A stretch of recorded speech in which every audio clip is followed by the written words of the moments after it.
남편의 장례식, 그 슬픔 속에서 저는 죽은 줄 알았던 아들을 다시 만났습니다. 15년 만의 기적이라고 생각했죠. 하지만 그건 시작에 불과했습니다. 아들을 살리기 위한 필사적인 노력 속에서 저는 남편의 죽음이 단순한 사고가 아니었음을 알게 되었습니다. 그리고 그 진실은 우리의 모든 것을 뒤흔들었죠. 과연 우리는 잃어버린 가족을 되찾고 숨겨진 진실까지 밝혀낼 수 있을까요? 서울의 한 장례식장은 묵직한 슬픔으로 가득했어요. 은은한 향냄새와 낮은 조문객들의 웅성거림만이 공간을 채웠죠. 저는 이수연은 남편 김선우의 영정사진 앞에 앉아 멍한 눈으로 조문객들을 맞았습니다. 한 달 전 갑작스러운 심근경색으로 세상을 떠난 남편의 빈자리는 이제야 비로소 현실로 다가오는 듯했죠. 수많은 이들이 다가와 위로의 말을 건넸고 저는 기계처럼 고개를 숙여 인사했습니다. 슬픔과 충격 속에서 하루하루가 흐릿하게 지나갔어요. 때로는 이 모든 불행이 거대한 농담처럼 느껴져 헛웃음이 터져나올 지경이었죠. 내 안의 모든 음악이 멎어버린 듯한 깊은 침묵의 나날이었습니다. 남편의 장례식에서 죽은 줄 알았던 아들을 마주하다니 이 기막힌 운명이 대체 무슨 장난일까요? 제 심장이 찢어지는 듯 아프면서도 한편으론 15년 만에 다시 뛸 준비를 하는 것 같았어. 장례식장에는 묵직한 백합향이 감돌았고 조문객들의 낮은 웅성거림 사이로 간간히 터져나오는 흐느낌이 섞여 더욱 가슴을 짓눌렀습니다. 장례식이 거의 끝나갈 무렵 입구에서 작은 소란이 느껴졌습니다. 뒤늦게 도착한 한 무리의 사람들이 들어섰죠. 검은 정장을 차려입은 그들 사이에서 단연 눈에 띄는 한 남성이 제 시선을 사로잡았습니다. 그는 다른 이들과 달리 압도적인 존재감으로 당당하게 걸어왔어요. 고급스러운 수트에 단정히 빗어넘긴 머리카락, 그리고 굳게 담은 입술. 그러나 제 시선은 그의 왼쪽 귀 뒤에 고정되었습니다. 왼쪽 귀 뒤에 삼각형 모양으로 자리 잡은 세 개의 점. 숨이 멎는 듯했습니다. 그건 15년 전 해외 배낭여행을 떠났다 실종된 제 아들 김태존의 독특한 특징이었으니까요. 의사는 그걸 선천성 색소 침착이라고 했었죠. 심장이 멎는 듯한 충격과 함께 온몸의 피가 차갑게 식는 듯했습니다. 손끝이 저릿했고 목이 메어 아무 말도 할 수 없었어요. 정장을 입은 그 남자는 비서에게 명함을 건네며 무언가 이야기했어요. 저는 그 명함을 슬쩍 엿볼 수 있었죠. 한기준, 이노베이트 AI CEO라고 적혀 있었습니다. 한기준, 김태준, 성만 바뀌었을 뿐 실종된 제 아들과 너무나 닮아 있었어요. 시간이 멈춘 듯했습니다. 아들이 살아있다는 가능성에 숨이 막힐 듯한 기분이 들었죠. 기쁨과 충격이 뒤엉켜 마치 갈피를 잡을 수 없는 오케스트라의 불협화음 같았습니다. 저는 떨리는 다리로 조심스럽게 그에게 다가갔습니다. 그는 남편의 영정사진 앞에 머리를 숙이고 있었죠. 제 심장은 마구 뛰었고 손은 식은땀으로 축축했습니다. 저 실례합니다만 제 남편과 어떤 인연이셨는지 여쭤봐도 될까요? 혹시 오래전부터 알고 지내셨는지? 한기준은 고개를 돌려 저를 바라보았어요. 가까이서 보니 더욱 확신이 들었습니다. 그는 분명 제 아들이었어요. 하지만 그의 눈에는 어떤 반가움도 알아보는 기색도 없었습니다. 고 김선우 대표님과는 최근에 인연이 닿았습니다. 하지만 그분의 죽음은 저희 회사에도 개인적으로도 큰 손실입니다. 사업을 넘어선 깊은 존경심을 가지고 있었습니다. 그는 침착하고 건조하게 대답했어요. 혹시 제 아들 김태준을 아시는지, 당신의 귀 뒤에 있는 점이 제 아들과 너무나 닮아서. 한기준은 미간을 살짝 찌푸렸습니다. 이사장님, 죄송하지만 저는 이노베이트 AI의 한기준입니다. 당신의 아드님과는 어떤 연관성도 없습니다. 이러한 감정적인 접근은 제게는 낯설고 당황스럽습니다. 그 순간 그의 비서인 강지수가 다가와 공손하게 말했습니다. 회장님, 다음 일정이 촉박합니다. 죄송합니다만 이사장님. 한기준은 시계를 확인하고 고개를 끄덕였어요. 그리고 저에게 다시 고개를 숙여 인사했습니다. 삼가 위로의 말씀드립니다, 이사장님. 고인께서 마지막까지 무언가를 지키려 하셨던 분으로 기억합니다. 그리고 그는 뒤돌아서 자리를 떠났습니다. 저는 그대로 서서 그의 뒷모습을 바라보았어요. 15년 전 배낭을 메고 집을 나서던 아들의 모습과 겹쳐 보였어요. 눈물이 볼을 타고 흘러내렸습니다. 태준아, 작게 불러보았지만 그는 돌아보지 않았습니다. 그저 비서와 함께 장례식장을 빠져나갔어요. 이수연 이사장님, 괜찮으세요? 그때 제 친구이자 베테랑 사회부 기자로 활동하는 최명희가 다가와 걱정스럽게 물었습니다. 네, 괜찮아요. 혹시 방금 저와 얘기했던 분 아시나요? 한기준 씨라고 하던데. 최명희는 눈을 크게 떴어요. 한기준 회장님요? 요즘 재계에서 가장 뜨거운 인물이죠. 젊은 나이에 AI 기술로 세상을 뒤흔들고 있는 혁신가입니다. 이사장님 장례식에 오셨다니 의외네요. 하지만 태준이와 닮았더니 혹시 이사장님이 너무 힘드셔서. 저는 그 말을 듣고 결심했습니다. 아니, 착각이 아니야. 내 아들이라면 반드시 확인해야 해. 그가 누구든 왜 다른 이름으로 살고 있든 나는 알아내야만 해. 남편의 장례식을 치른 지 일주일이 지났습니다.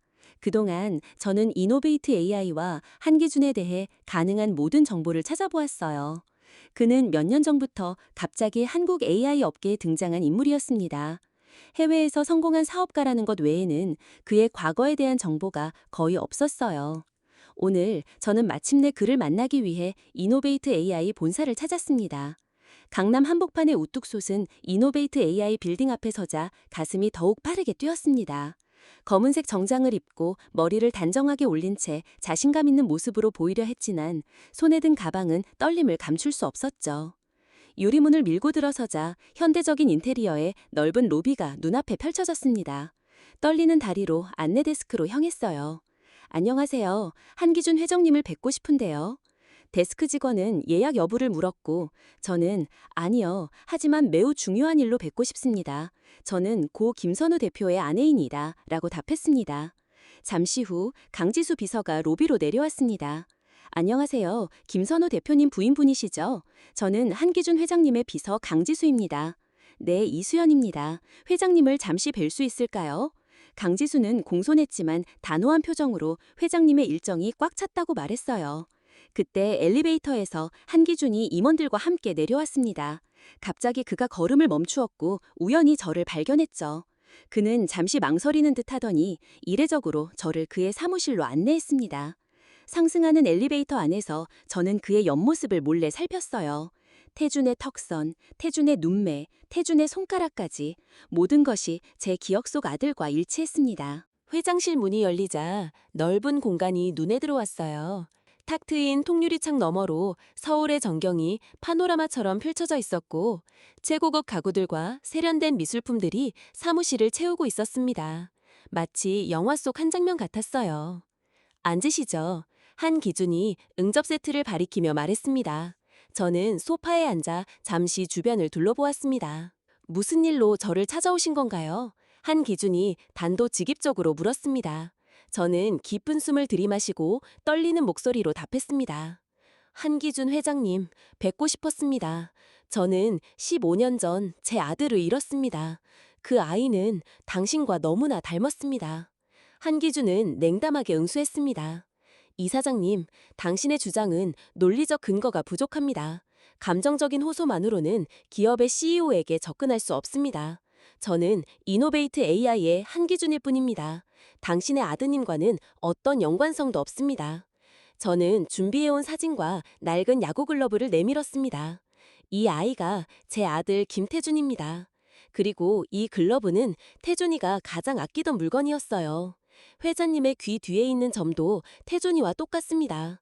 이 모든 것이 단순한 우연이라고 생각하십니까? 한기준은 물건들을 잠시 바라보았지만 그의 표정은 변함없이 냉담했습니다. 유전적 특징이나 개인적인 물건만으로 혈연 관계를 단정할 수는 없습니다. 저는 제 과거를 명확히 인지하고 있습니다. 이러한 주장은 이성적으로는 받아들이기 어렵습니다. 제 아들이 살아있다면 왜 저를 알아보지 못하는지, 지난 15년간 무슨 일이 있었는지 저는 그저 알고 싶을 뿐입니다. 제 아들이 맞다면 왜 기억을 잃었는지 저는 절망감에 가슴이 무너졌습니다. 하지만 포기할 수 없었습니다. 한기준은 잠시 침묵하더니 입을 열었습니다. 이사장님, 저에게 가족이 있습니다. 아내와 아픈 아들이 있습니다. 그의 목소리에는 희미한 슬픔이 묻어났습니다. 제 아들 하준이는 희귀혈액형인 RHAB형입니다. 간 이식이 시급하지만 적합한 기증자를 찾기가 어렵습니다. RHAB형이요? 저와 같은 혈액형이군요. 저는 그의 눈을 바라보며 떨리는 목소리로 말했습니다. 제가 검사를 받아볼 수 있을까요? 제가 당신의 어머니가 아니더라도 아픈 아이를 돕는 것은 당연한 일이라고 생각합니다. 한기준의 눈빛이 흔들렸습니다. 당신의 선의는 감사합니다. 하지만 당신의 갑작스러운 등장과 제안은 저에게는 여전히 의심스럽습니다. 당신이 진정으로 순수한 의도인지 아니면 다른 목적이 있는 것인지 확신할 수 없습니다. 저는 아무것도 바라지 않습니다. 단지 아픈 아이를 살리고 싶을 뿐입니다. 당신이 저를 믿지 못하는 것을 이해합니다. 하지만 제발 기회를 주세요. 당신의 아들을 살릴 수 있는 기회를. 제 간절한 호소에 한기준은 깊은 생각에 잠겼습니다. 만약 당신의 주장이 사실이 아니라면 저는 당신에게 법적 책임을 물 것입니다. 하지만 제 아들을 위해서라면 당신의 제안을 받아들이겠습니다. 내일 당장 중앙대학교 병원 이식센터에서 적합성 검사를 받으시죠. 그의 목소리는 여전히 냉정했지만 마지막 희망을 붙잡는 듯 했습니다. 다음 날 아침 중앙대학교 병원 이식센터에서 만난 함기준 씨의 표정은 여전히 굳어 있었습니다. 우리는 세계적인 간이식 전문가인 신동혁 교수의 안내를 받아 검사를 진행했습니다. 이수연 이사장은 오랜 지인이자 병원 이사회 소속 인물의 도움을 받아 신속하게 절차를 밟을 수 있었습니다. 오후 늦게 신 교수는 놀라운 표정으로 검사 결과를 발표했습니다. 이수연 이사장님의 검사 결과는 정말 놀랍습니다. 혈액형뿐만 아니라 HLA 항원 일치도가 매우 높습니다. 일반적으로 혈연 관계가 아니면 이렇게 높은 일치율은 극히 드뭅니다. 거의 기적이라고 할 수 있습니다. 한기준 씨의 눈빛이 격렬하게 흔들렸습니다. 기적이라니요? 그럼 제 아들에게 이식이 가능하다는 말씀이십니까? 신 교수는 고개를 끄덕였지만 곧 심각한 표정을 지었습니다. 네, 성공 가능성이 매우 높습니다. 하지만 한 가지 우려되는 점이 있습니다. 이사장님의 심장 상태가 문제입니다. 고령이시고 심장 기능에 미세한 이상 소견이 발견되어 간 이식 수술은 매우 위험할 수 있습니다. 한기준 씨는 즉시 반대했습니다. 생명을 위협한다고요? 안 됩니다. 다른 기증자를 찾아봐야 합니다. 다른 분의 생명을 담보로 제 아들을 살릴 수는 없습니다. 하지만 저는 단호하게 말했습니다. 회장님, 저는 괜찮습니다. 제 아들을 찾았고 제 손자를 살릴 수 있다면 제겐 그 어떤 위험도 감수할 가치가 있습니다. 저를 믿어주세요. 한기준 씨는 괴로운 듯 머리를 감싸쥐었습니다. 당신의 헌신은 감동적입니다. 하지만 제가 당신을 믿을 수 있을지 여전히 확신이 서지 않습니다. 이 모든 것이 어떤 의도를 가진 계획일 수도 있다는 생각을 떨칠 수가 없습니다. 하지만 결국 그는 아들을 살릴 수 있다는 희망 앞에서 제 뜻을 존중하기로 했습니다. 알겠습니다. 하지만 만약 당신에게 무슨 일이 생긴다면 저는 평생 씻을 수 없는 죄책감에 시달릴 겁니다. 신 교수는 우리가 충분히 상의할 수 있도록 자리를 비켜주었고 한기준 씨는 결국 제 손을 잡고 수술 진행에 동의했습니다. 며칠 뒤 밤 한기준 씨는 아파트 서재에서 홀로 깊은 생각에 잠겼습니다. 이수연 이사장의 헌신적인 모습과 놀라운 검사 결과는 그의 냉철한 이성을 끊임없이 흔들었습니다. 15년 전 그 끔찍한 태풍 속에서 모든 기억이 사라졌다. 윤태준, 그것이 나의 과거였을까? 이수연 이사장의 눈빛 속에는 설명할 수 없는 깊은 슬픔과 따뜻함이 공존한다. 그녀의 헌신은 정말 순수한 모성애일까? 아니면 철저히 계산된 행동일까? 그의 AI 챗봇이 기억복원 프로그램을 가동하는 소리가 서재에 낮게 울렸습니다. 잠자리에 들기 전 아들 하준이가 희미하게 깨어 그의 뺨을 어루만졌습니다. 하준이가 잠결에 내쉬는 작고 규칙적인 숨소리가 방을 채웠습니다. 아빠, 병원에 오시는 그 할머니, 왠지 모르게 포근한 느낌이 들어요. 우리 할머니 맞죠? 맑은 눈으로 묻는 아들의 질문에 한기준 씨는 가슴이 먹먹해지는 것을 느꼈습니다. 하준이를 많이 걱정해 주시는 아주 고마운 분이란다. 그는 하준이의 그림 도구함을 정리하다 그가 그린 알록달록한 그림 한 장을 발견했습니다. 캔버스에는 건반 위에 놓인 손이 그려져 있었고 그 옆에는 할머니의 노래라고 어설픈 글씨가 적혀 있었습니다. 한기준 씨의 눈빛이 흔들렸습니다. 그 그림 속에서 잊혔던 멜로디의 잔상이 그의 뇌리를 스쳤습니다. 마치 오래된 레코드판이 삐걱이며 돌아가는 듯한 소리가 그의 머릿속을 채웠죠. 밤늦도록 잠 못 이루던 한기준 씨는 마침내 결심했습니다. 그는 은퇴한 유전자 검사 전문가에게 전화를 걸어 긴급 DNA 검사를 의뢰했습니다. 박사님, 급합니다. 내일 수술 전에 DNA 검사 결과를 받아야 합니다. 이수연 이사장님의 머리카락 샘플입니다. 어떤 일이 있어도 진실을 확인해야 합니다. 전화를 끊은 한기준 씨는 서재의 책상 서랍 깊숙이 넣어두었던 오래된 나무 상자를 열었습니다. 그 안에는 그가 어릴 적 고아원에서 지낼 때 유일하게 가지고 있었던 낡은 손수건과 희미한 글씨로 태준이라고 적힌 작은 나무 조각이 들어 있었습니다. 그는 손수건을 조심스럽게 펼쳐보았습니다. 낡고 바랜 천조각이었지만 왠지 모르게 가슴 저 깊은 곳에서부터 따뜻한 감정이 밀려왔습니다. 수술 당일 아침, 저는 수술복을 입고 침대에 누워 마지막 기도를 드렸습니다. 제 선택에 대한 후회는 없었습니다. 제 아들을 찾았고 제 손자를 살릴 수 있다면 제 목숨은 조금도 아깝지 않았습니다. 긴장되냐고요? 아니요, 오히려 마음이 편안합니다. 내 아들을 찾았고 이제 내 손자를 살릴 수 있다면 이보다 더 큰 행복은 없습니다. 내 모든 것을 걸어도 아깝지 않습니다. 병실 문이 열리고 한기준 씨가 들어왔습니다. 그는 초조한 표정으로 제 손을 잡았습니다. 정말 괜찮으시겠습니까? 지금이라도 늦지 않았습니다. 다른 방법을 찾아볼 수도 있습니다. 저는 그의 손을 마주 잡으며 부드럽게 미소 지었습니다. 저는 괜찮아요. 제 마음이 시키는 대로 하는 것뿐입니다. 한기준 씨는 깊은 한숨을 내쉬며 작은 부적 하나를 제 손에 쥐어주었습니다. 이것은 제게 행운을 가져다 주었던 부적입니다. 부디 이사장님께도 행운이 함께하시기를 바랍니다. 그의 떨리는 목소리에서 진심이 느껴졌습니다. 수술실로 향하는 침대 위에서 저는 복도 끝에 서 있는 한기준 씨의 모습을 마지막으로 바라보았습니다. 그의 눈빛은 복잡하게 흔들리고 있었습니다. 그 시각 한기준 씨는 병원 밖에서 초조하게 기다리고 있었습니다. 그의 손에는 이수연 이사장의 머리카락이 담긴 작은 봉투가 들려 있었습니다. 약속한 시간이 흐르고 드디어 전화벨을 울렸습니다. 한 회장님, DNA 검사 결과가 나왔습니다. 밤샘 분석 끝에 오늘 새벽 마침내 최종 결과가 나왔습니다. 이수연 이사장님은 99.99% 확률로 회장님의 생물학적 어머니이십니다. 전화기를 든 채 한기준 씨는 그 자리에 얼어붙었습니다.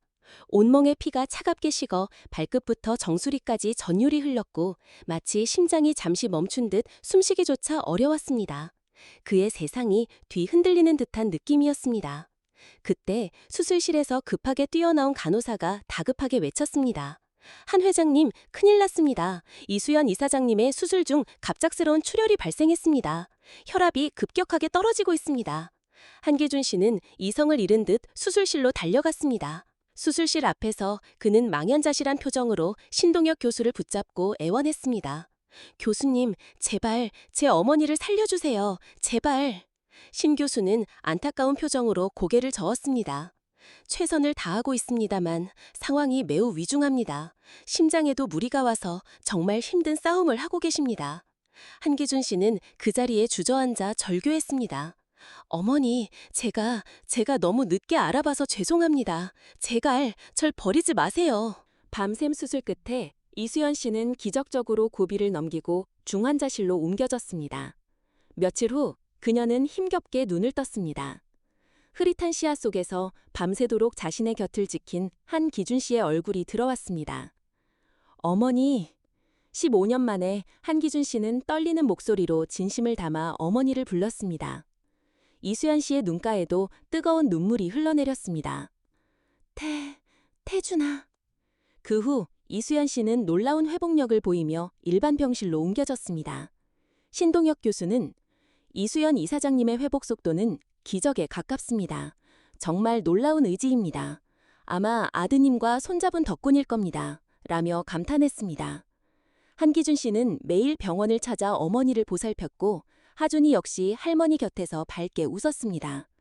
이수연 씨가 병실에서 조용히 피아노 곡을 흥얼거리는 날들이 늘어갈수록 한기준 씨의 되리 속에는 잊었던 과거의 기억들이 희미하게 떠오르기 시작했습니다. 어린 시절 어머니가 연주해주던 따뜻한 선율, 아버지의 자상한 미소, 조각난 기억들이 서서히 맞춰져 가기 시작했습니다. 어머니, 어느 날 한기준 씨는 떨리는 목소리로 어머니에게 말했습니다. 어머니의 피아노 소리를 들으니 어릴 적 저희 집 거실에서 들었던 멜로디가 생각나요. 그때 참 따뜻했는데. 이수연 씨는 감격한 표정으로 아들의 손을 꼭 잡았습니다. 태준아, 기억나는구나. 아니요, 어머니, 제가 죄송합니다. 제가 어머니를 알아보지 못해서, 기억하지 못해서. 하지만 이제 조금씩 희미하게나마 기억의 파편들이 떠오르고 있어요. 아버지의 얼굴도 어머니의 피아노 소리도. 이수연 씨는 눈물을 흘리며 말했습니다. 괜찮아, 태준아, 괜찮아. 중요한 건 지금 우리가 다시 만났다는 거야. 우리 가족이 다시 하나가 되었다는 거야. 두 사람은 한동안 말없이 서로를 바라보았습니다. 15년의 시간이 한순간에 녹아내리는 듯 했습니다. 비록 한기준 씨의 기억은 아직 완전하지 않았지만 그의 가슴은 이미 진실을 알고 있었습니다. 그는 김태준이었고 이수연은 그의 어머니였습니다. 이수연 씨가 퇴원하고 며칠 후 그들은 함께 김선우 씨의 서재를 찾았습니다. 굳게 잠겨있던 책상 서랍에서 그들은 가족 다이어리 한 권을 발견했습니다. 다이어리 속에는 김선우 씨가 15년 동안 아들을 그리워하며 써내려간 절절한 기록들이 담겨 있었습니다. 그리고 마지막 몇 페이지에는 한기준 씨를 만났던 날의 충격과 기쁨, 그리고 DNA 검사를 준비했던 과정들이 상세하게 적혀 있었습니다. 3월 5일, 오늘 이노베이트 AI의 한기준 회장을 만났다. 그의 얼굴을 보는 순간 15년 전 잃어버린 내 아들 태준임을 직감했다. 하지만 그는 나를 알아보지 못했다. 그의 귀 뒤에 있는 점, 틀림없다. 4월 2일, 오늘 옛 동료 이진호, 은퇴한 경찰관이자 사설 탐정을 만났다. 그에게 기억상실증에 대해 물어보았다. 심한 외상이나 충격으로 장기 기억 상실이 가능하다고. 한기준이 정말 우리 태준이라면 그는 자신의 과거를 전혀 기억하지 못하는 것 같다. 어쩌면 그게 더 나은 삶일 수도. 잃어버린 기억이 과거의 고통까지 지워버렸다면. 다이어리를 읽던 이수연 씨와 한기준 씨의 눈에서는 하염없이 눈물이 흘러내렸습니다. 아버지의 깊은 사랑과 홀로 간직해야 했던 고통이 고스란히 느껴졌습니다. 아버지. 한기준 씨는 아버지의 사진을 바라보며 흐느꼈습니다. 아버지는 모든 것을 알고 계셨는데 저는 왜... 다이어리 마지막 페이지에는 김선우 씨가 세상을 떠나기 바로 전날 밤에 쓴 메시지가 남겨져 있었습니다. 사랑하는 나의 아내 수연아, 그리고 나의 아들 태준아. 드디어 너희를 다시 만나게 될 날이 얼마 남지 않았구나. 태준아, 네가 어떤 모습으로 살아가든 아버지는 항상 널 사랑한다. 그리고 수연아, 만약 내게 무슨 일이 생긴다면 부디 이진호에게 연락해다오. 그는 모든 것을 알고 있다. 우리 태준이를 지켜야 해. 마지막 문장을 읽자 제 눈에서 눈물이 쏟아졌습니다. 남편은 알고 있었습니다. 그는 아들을 찾았지만 확실한 증거를 갖기 전에 저에게 말하지 않았던 것이었습니다. 그리고 그 증거를 확보하기 직전에 아들에게 과거의 상처를 주지 않을지 고뇌하며 망설이다 갑작스러운 사고로 세상을 떠났던 것입니다. 하지만 나에게 무슨 일이 생긴다면 이진호에게 연락하라는 마지막 문자는 단순한 사고가 아님을 암시했습니다. 아버지가 저를 알아보셨군요. 제가 아버지를 알아보지 못했는데 아버지의 마지막 말씀이... 한기준은 다이어리를 조심스럽게 넘기며 아버지의 글씨를 손가락으로 쓰다듬었습니다. 이진호, 아버지의 옛 동료, 아버지의 죽음이 단순한 사고가 아닐 수도 있다는 뜻인가요? 그는 벽에 걸린 아버지의 사진을 오랫동안 바라보았습니다. 그의 눈에는 슬픔, 후회, 그리고 깊은 존경이 뒤섞여 있었습니다. 어머니, 이제 저와 어머니가 아버지의 뜻을 이어갈 거예요. 우리 가족이 다시 하나가 되는 거죠. 그리고 아버지의 마지막 남긴 메시지, 그 의미를 반드시 밝혀낼 거예요. 한기준은 제 손을 잡으며 말했습니다. 저는 고개를 끄덕였습니다. 15년의 기다림 끝에 우리 가족은 드디어 다시 만났습니다. 비록 남편은 이 순간을 함께하지 못했지만 그의 사랑과 헌신이 우리를 다시 하나로 모았습니다. 그래, 그게 아버지가 원하셨던 거야. 우리 가족이 다시 하나 되는 거. 그날 밤 한기준이 돌아간 후 저는 남편의 사진 앞에 오래도록 앉아 있었습니다. 가슴속에는 슬픔과 감사함이 교차했습니다. 당신 덕분에 우리 아들을 다시 찾았어요. 고마워요. 그리고 사랑해요. 그리고 이제 남편의 죽음 뒤에 감춰진 그림자를 쫓아야 할 시간이었습니다. 며칠 후 이수연 씨와 한기준 씨는 아버지의 다이어리에 적힌 연락처를 통해 이진호 씨를 만날 수 있었습니다. 이진호 씨는 은퇴한 베테랑 형사였고 김선우 씨의 오랜 친구이자 15년 전 태준의 실종 사건을 비공식적으로 조사했던 인물이었습니다. 이진호는 김선우가 남긴 몇몇 미심쩍은 메모와 연락처 목록을 추가로 건넸습니다. 선우 형님께서 남기신 자료들입니다. 단순한 메모가 아닙니다. 15년 전 사고의 진실, 그리고 최근 그를 죽음으로 몰고 간 배후에 대한 중요한 단서가 될 겁니다. 이진호 씨는 충격적인 진실을 털어놓았습니다. 15년 전 태준의 배낭여행 중 발생했던 사고는 단순한 자연재해가 아니었습니다. 김선우 씨의 출판사를 오랫동안 견제해온 블랙스완이라는 거대 미디어 그룹의 사주로 인해 벌어진 계획적인 사고였으며 태준은 그 과정에서 심각한 머리 부상을 입고 기억을 잃었던 것입니다. 김선우 대표님은 오랜 시간 이 사고를 파헤치셨습니다. 최근 한기준 회장님을 만나면서 진실에 가까워지자 블랙스완이 다시 움직이기 시작한 겁니다. 김 대표님의 죽음은 단순한 심근경색으로 위장되었을 뿐 그들에게 방해가 되었기 때문입니다. 이진호 씨의 말에 이수연 씨와 한기준 씨는 충격과 분노에 휩싸였습니다. 그들이 아버지를 그리고 내 과거까지 빼앗아갔단 말인가? 한기준 씨의 눈은 차갑게 빛났습니다. 이수연 씨 역시 굳은 표정으로 고개를 끄덕였습니다. 이제 도망치지 않을 거야. 선우 씨가 남긴 마지막 메시지. 태준이를 지켜야 한다.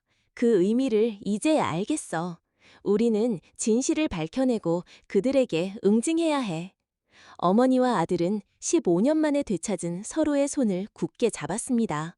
그들의 눈빛은 슬픔과 함께 아버지의 복수를 다짐하는 강한 의지로 타올랐습니다. 잃어버린 선율은 다시 흐르기 시작했지만 그 선율 속에는 이제 슬픔을 넘어선 강인한 의지가 담겨 있었습니다. 그들은 함께 아버지의 죽음에 드리워진 검은 그림자를 걷어낼 것을 맹세했습니다. 오늘의 이야기는 여기까지입니다. 구독을 눌러주시면 매일 올라오는 영상들을 더 빠르게 보실 수 있습니다. 영상이 재미있으셨다면 좋아요도 부탁드립니다. 내일 또 뵙겠습니다. 감사합니다.